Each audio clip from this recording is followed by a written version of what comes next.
The Connor Stalions saga for the University of Michigan has finally concluded, as we know what the punishment for the University of Michigan will be, as the Ncaa announced that earlier today. The main question going into this announcement was going to be, was any wins, was the national championship going to be vacated for the University of Michigan? The answer to that question is a resounding no. They are not. And I know if you're a University of Michigan fan listening to this, you have to be pretty thrilled about this punishment, because if you look at it overall, it's basically a slap on the wrist. It's not the hammer a lot of rival fans or a lot of maybe fans that truly thought a hammer was going to come. Now, I do think there were some interesting things. I do think there was still some little bit of rough punishments that these guys have to go through, but a lot of these guys aren't going to even be back in the NCAA, aren't going to be coaching college football, and that includes Connor Stalions getting an 8-year show clause. That means Jim Harbaugh getting a 10-year show clause. Denard Robinson getting 3-year show clause. You also have Sharon Moore getting 2 years. Now, he also did get a 3-game suspension, but only adding one more from Michigan's imposed 2-game suspension, which it really seems like it's probably going to be next year's game against Western Michigan. So I don't really think you're going to see too much of a factor there, as he's still going to be able to coach against Oklahoma, still going to be able to coach really early on in the year. And then obviously the biggest part of this is probably the financial fines, upwards of $20-30 million, which I believe is probably the most ever in NCAA history, which is absolutely crazy, because if you look at Michigan's endowment, you look at how much money they have, you might think 20 million, 30 million is a lot, and they did talk a little bit about this, but if you look at their endowment, that's just a drop in the bucket for them. Like, it's 20-30 million for an endowment school that has, I think, 130 billion dollars. Like, that's just such a small percentage of that. And they also have some of the richest donors in the world donating to their school. So I don't think Michigan's going to be concerned about money, concerned about the fine. And I don't know if they will even pay it. If they don't pay it, it would be interesting. If they do pay it, it's, like I said, it's not really going to be too much of a factor of kind of what they have going for them. But I thought there was, again, some interesting quotes in this document. One of these quotes was actually about Jim Harbaugh. The NCAA basically said that Harbaugh ran a program that was largely dismissive of rules compliance. There was little, if any, emphasis on following the rules. To the contrary, his program saw compliance as the enemy, made their own decisions regarding interpreting the rules to their benefit, or outright committed rules violations. Now, obviously, this is just a quote. It's not really going to change anything. Jim Harbaugh is not coming back to college. He's never going to coach college again. I'm pretty sure he's probably pretty happy in the NFL with the Chargers, but it's just showing that the NCAA obviously isn't really happy with Jim Harbaugh. I think a lot of Michigan fans kind of already knew that, but it just shows that the NCAA thought that he just didn't really ever comply. And you really saw that. Like, he didn't really comply with the investigation. And also during the investigation, there was some stuff that just wasn't there. Like, the evidence wasn't there. And that's another part of this document that I thought was really interesting, is that they talked about they don't know the extent of this whole Connor Stalions sign stealing investigation kind of going on, because they just didn't have the evidence. Like, it was reported that basically Connor Stalions threw his phone in the pond a week after, like, this whole thing kind of started. Like, they just didn't have that. Jim Harbaugh didn't really talk very much, if at all. Like, they just didn't have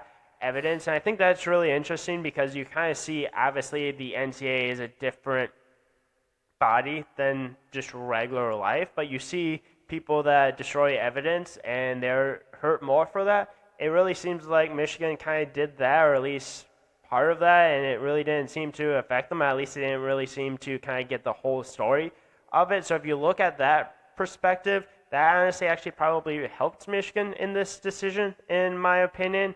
But yeah, they just didn't have the full picture of Connor Stalions, but they did have a couple of things a little bit more that they wanted to talk about. They talked a little bit about postseason bans. They did say that Michigan deserved multiple postseason bans, but didn't give it to them because they didn't want to affect the players that weren't there.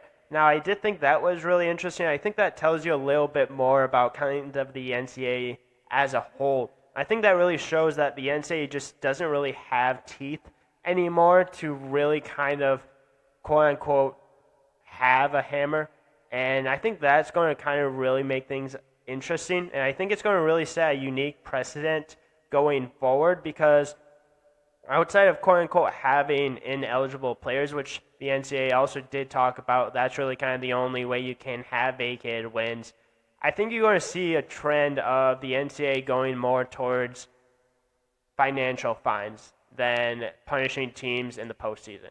And I think that's kind of an interesting way to look at it because I feel like now more than ever, if you do have a quote unquote serious infraction or you do have something like this, a postseason ban would really, really hurt the team. More than it would have been 5, 10, 15 years ago.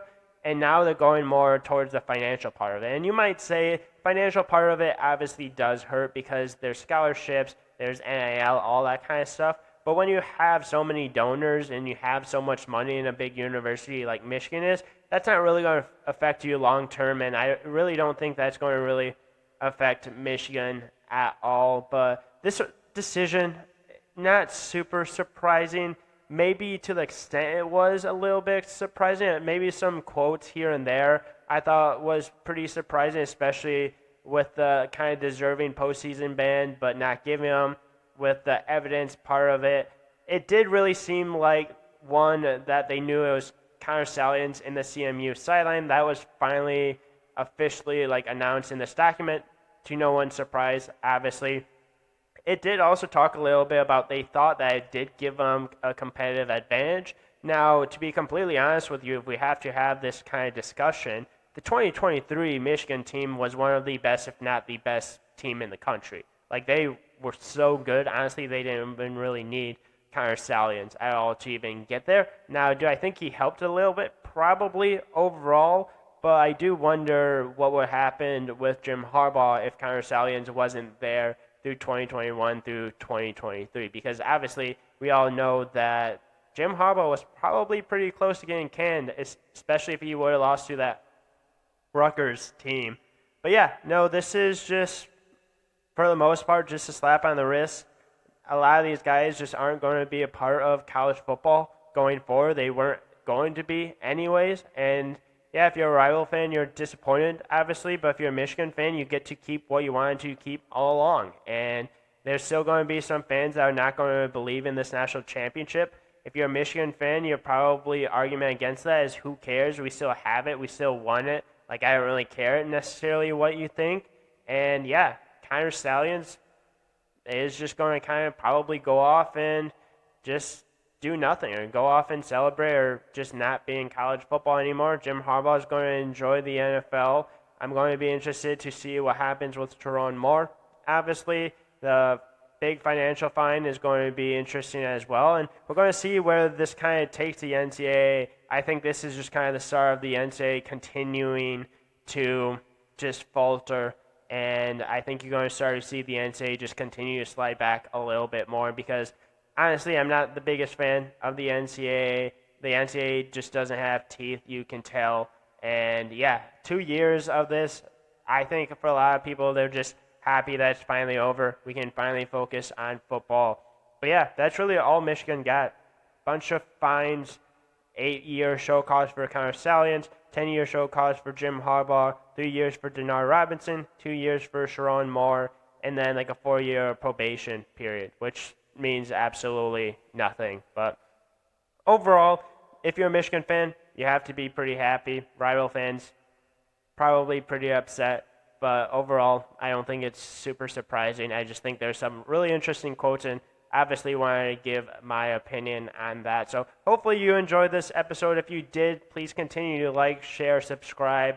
Please continue to tune in every single episode. I will obviously give more short recaps like this, more longer episodes as well on Spotify and Apple. And yeah, really appreciate you tuning in to this clip as I give my opinion on the Connor Stalions saga.